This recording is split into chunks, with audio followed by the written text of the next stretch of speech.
So welcome to How Haven did it. This is my behind-the-scenes DM side of things when it comes to running the campaigns I'm currently running. Right now we are running through Hoard of the Dragon Queen, and we just wrapped up Greennest in Flames, which was awesome. For all the complaints I heard about this module, just doing a little bit of research into what other people had done really helped fix a lot of it. I'll put a doobly-doo in the doobly-doo, the guides that some friends of mine who just ran this last year shared with me to help out. At the time of filming this, it's actually like October 23rd is when I'm actually filming this. They just released the brand new books where they put both books together and call it Tyranny of Dragons. And they did a really good job. They changed a bunch of things that everybody could kind of complain about. They gave a lot more information. The new book gives you all the information up front, so you don't have to try and guess what's in Rise of Tiamat if you haven't bought that book yet, or find it out other ways. I think they did a really good job. They addressed a lot of some of those problems. Although, I will say this much. This is my own personal opinion, by the way, and so by all means, if you want to slaughter me in my opinion, go for it, because we're all entitled to having that opinion. I think a lot of the times new DMs complained about not being spoon-fed what they should do. It's supposed to be a sandbox. You're supposed to create things.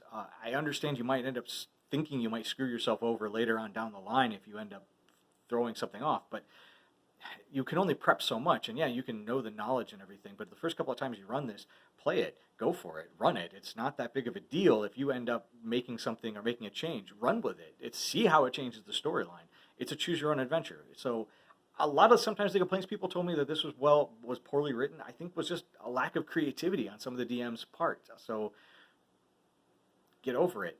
Be creative. And I know some people might not like doing that, but that's part of being a DM. You got to roll with it. Create your own stuff. I threw in extra characters. I threw in parts that weren't done. I picked and chose what adventures they were going to do. There's an entire adventure they completely bypassed that I laid in front of my party. I'm still going to tie that in, but we'll see what happens. Yeah. I'm having a lot of fun with it. Got into chapter 2. How do we run this? So the first beginning was really simple. They finished up at the temple. They took a short rest. They went back. I really didn't change much there. I will say that the way that they had the mission set up, I said that the Sallyport mission actually happened at the keep. If the party had actually decided not to immediately go into the temple and gone in there, I would have bypassed and thrown the temple out and gone just for the breaking of the Sallyport and defending the keep itself. I kind of showed them having it at the same time. So the fact that they went to the temple, I had the Sallyport break. And so Walnut and Melanie and Lady Grey and Escobar and the townsfolk are having to fend off this attack. And the party comes back into the keep when that had just finished. So they just had gotten, thwarted that attack. The keep is in ransacked from it. It's been ransacked and in shambles from it. They now report in to Governor Nighthill. And the last mission is the champion. A champion is chosen from the adventurers, or if they decide not to fight, one is chosen from the townsfolk, which is a sergeant in the guard, to challenge or be challenged by a blue half-dragon named Sinrath. She has a first name, but it's insanely long, and I can never pronounce it right, and people already make fun of me for my mispronunciations and all this, so Sinrath, all right? Sinrath is the challenge. My party jumped at the chance, though. The barbarian, Hare, the half-orc barbarian, decides she's going to be the one to go forward. They all agree she has the best chance. In my party, that night, one of my adventurers, one of my party members, one of my players, had a little trouble finding a babysitter. So she ended up actually bringing her 11-year-old daughter along. So if you've paid attention to some of this stuff before, you know that my 13-year-old daughter actually plays in our campaign. And she plays Walnut and Melanie. So no big deal. We can deal with this. And she was good. She helped her mom out and stuff. But in this moment, it's like, I'm just going to give her something to do. So I actually gave her the stat block for Sinrath and had her be Sinrath. And by the end of it, she was interacting and quoting and trying to talk like Sinrath, which talks like this. It's a dragon. It's got a snake head. I've always wanted to do like a Slytherin voice and something. So great. There you go. So I had her roll. Now, if you remember what I've said about my party, they're all level 3, and Sinrath was a CR of 4. So if you haven't really looked at it, Sinrath, a CR of 4 should be one person for a party of 4 level 4 critters would fight it. But I looked over the stat blocks and I was like, you know what? it didn't seem at level 3 like it was, even if it was a level 3 against a CR4, I think it was going to still end up being, it was going to drag it out. Cinerath needed to be super strong, right? So bumped up her hit points a bunch. I actually gave her double attack for being a fighter. So, and like an action surge and stuff. I ditched, because my model I found for this had 2 axes. I decided to throw out the spear, the weapons that she had, and gave her 2 battle axes plus 1 to make it just a little stronger. The combat went great. The kid rolling for her had a blast rolling and just constantly rolling d20s. Action surge. Let's do 4 attacks. It was great. Everybody had a lot of fun. The barbarian had a lot of fun. The other players, they got involved in it. It didn't last as long as it could have, but it did. And having the half orc do it, and then have the half orc jump up, after going down, was great. And I was playing Cinerath where she's obviously has her mission, but she's not necessarily truly evil. Like, I'm just going to kill people to kill people kind of thing. She wanted the fight. She's got her mission. She did what she needed to do. They didn't kill any of the townsfolk. So to me, that kind of shows me that the raiders aren't out just for bloodlust. I mean, yes, they want to be in charge and everything, but they weren't necessarily going to just wholeheartedly kill everybody. So when the half orc Nahris gave us such a great combat, and I felt it was a really good, strong fight. I had her drop one of her battle axes as a tribute. Like, look, you took my challenge, you fought bravely, you put a great fight in, here's a reward because I still kicked your ass. You can have honor amongst enemies, in my opinion. I feel putting that kind of, not making it completely black and white, and giving some gray areas is really what makes some of these games really good. Now, don't get me wrong, you want to have a black and white and everybody has to hate each other, great. But really, what are the dragons trying to do? What are the cultists trying to do? They're trying to bring back their god. Wouldn't you? So, we'll see how this plays out. Either way, Cinerath left one of the +1 battle axes behind for Nahris, and they left. I really didn't change much out of the storyline. They got healed, they rested, they met back up with Grom, who I had created as the merchant to bring them to Greennest, who'd promised them, whatever, if he went and saved his family. From this, though, I had to kind of come up with ways that they could get some kind of prizes out of this. I mean, it's a ransacked town. All the valuables are gone, but I felt like my party should at least get something, especially since Grom promised them. So I ended up coming up with a few little things, like the merchant. So Grom, merchant, and his wife, From, merchant, and their son, Brom, merchant.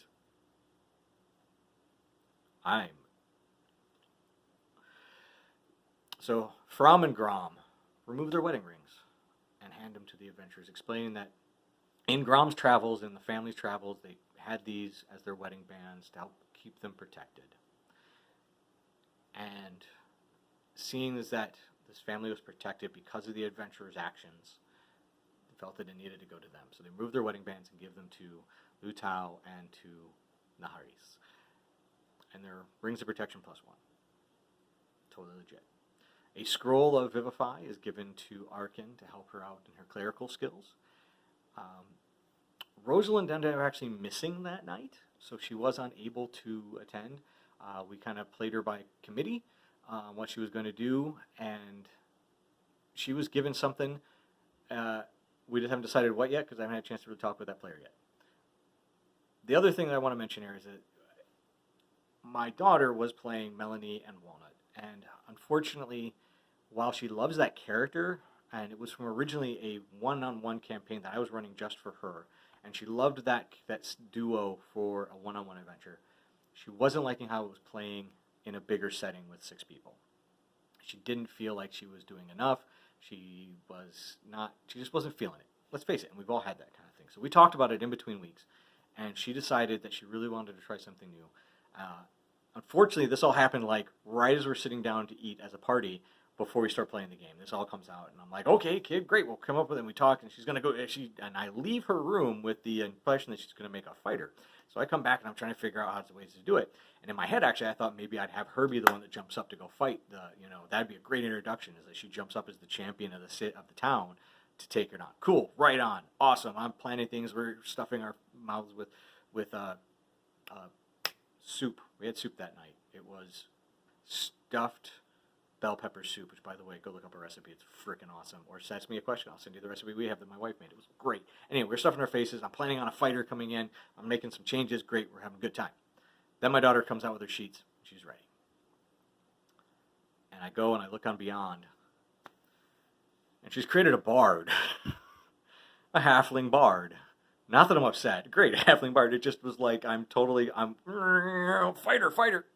Oh, bard. Okay, fine. I can deal. So, Callie Boo has joined the troop, and we wrote it in that Melanie and Walnut were going to stay behind in Greennest to help rebuild and take care of the town. So now we have a change of characters. Wonderful. Hey, look, I filled that in. It works. Callie Boo is given some, asked for some paper and some ink so she can write music and such. And Remy gets a herbalist kit and an alchemy kit to go along with the fact that she's mixing potions having to do with her backstory, that she's got this alchemy herbalist background from somewhere. They finish up, they go chasing down, they've come up across at this point, like I said, we're in chapter 2, they're chasing down, they come across the stragglers at the end. I played this off that it's ravines, and so that it was in the center of a ravine. I hadn't planned on us getting this far, so I had to wing this part, by the way. And by the end of it, it worked out fine. We were able to fight the cultists and the 8 kobolds and the giant lizard I threw at them. I made it purposely a really kind of simple fight, but I wanted to also give them a chance, some kind of encounter, some kind of engagement that had everybody fighting, because right now the only fight that happened that night was between the half-dragon with Sinrath and Hare, so I wanted everybody to have a chance. So they did. They fought this one out. But it also was the bard getting a chance to show. Callie Boo got to show off. She distracted the cultists, convinced them to let them sit down and have food with them. She then put kobolds to sleep and then was convincing kobolds that the cultists had poisoned the meat they were eating, and convinced one of the kobolds to actually reluctantly trust them. Not 100% yet. But the story that she weaved was true enough for them. So we're going to have to see. And that's where we ended, actually. So, interesting night. Not necessarily the best. Did have some wrenches thrown in there to make things a little interesting. We're starting up chapter 2. They're moving forward. They're following the raiders to figure out exactly where they've gone. They're searching for a lost monk that is known by Lutao. It'll be interesting to see how this all goes. So at this point, we called it. The night was done. I have a lot of plans coming up for how we're going to run this next section, which it's going to be interesting because the party could go 2 ways. They've been really sledgehammery right now, trying to rush in and attack everything. It's going to be interesting to see how they tackle this next couple of encounters they've got to deal with. We've been averaging taking about 4 game sessions to get through each chapter, through the first chapter is what we've kind of averaged. I'm going to see if that ends up holding true. If so, it'll be great because then we'll end just in time for our other campaign possibly to kick back on. It's been a lot of fun. Like I said, I think this has been a really cool one. If you have any questions about how I ran things or what I've changed, in this part I didn't change too much because, other than having the kids play, which is awesome, by the way, use the people you have. Matt Colville makes comments about using other people to play as NPCs, or he bounces ideas off of other people to have the NPCs. If you end up with a random person who comes along because they were somebody's ride and you have an NPC they can play, just throw it at them. Even if they don't do the greatest job, it'll add some variety to it. They might do a little something different. The 11-year-old that we had playing Sinrath, by the end of it, was talking and interacting, and like saying what she would be saying as she was swinging these axes at Nerys. I was like, I breathed lightning at her. Rah! I'm not a half-breed. Ah! I mean, it was great. I mean, it was banter for an 11-year-old, but it was cool. It was really nice to have somebody else rolling, and she really kind of got into it. And again, it was introducing somebody to this game, this passion, this kind of activity that I love. So let's see what happens there. There's been talk that she might come back, she might not. If she does, I might just let her play the kobold. Why not? If you have any more questions, emails in the doobly-doo. Or give me comments. If there's anything else that I can do, I really hope the audio quality is helping. Sorry for the giant lapel mic now sticking there, but I'm really hoping it helps with the quality that I got right now. If you want to support me, by all means, buy the card game down below. I'm talking about putting back up my Etsy store where I actually make dice pouches. Like this. So if you're interested, shoot me a message. I might reactivate my Etsy store for Christmas for hand, custom-made chainmail dice pouches by a guy sitting up in Michigan who wears different hats at every video. With that, thank you again for watching. I've been Haven the Hare, and me make all of life's saving throws.